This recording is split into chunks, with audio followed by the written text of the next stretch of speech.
Office میں گیا ہوا تھا، جیو ٹی وی کیا پروگرام تھا، ریکارڈنگ کر کے جو اترا، اتوار کا دن تھا، انیف احمد بھی میرے ساتھ تھے،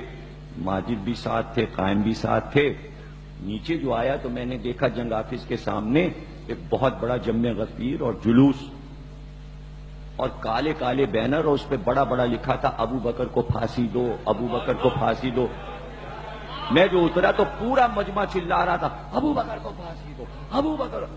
میں سہم گیا، میں نے ڈر کے میں نے کہا یار، میں نے کہا ماجد یہ شیعوں کو کیا ہو گیا یار، یہ 1400 برس کے بعد جنگ کے سامنے کہہ رہے ہیں ابو بکر کو پھانسی دو، کہیں فساد نہ ہو جائے، یہ چکر کیا ہے؟ ارے کہنے کہ وہ اخبار آپ نے نہیں پڑھا، اس میں ڈیلی نیوز میں آیا ہے ابو بکر ایک نجومی ہے،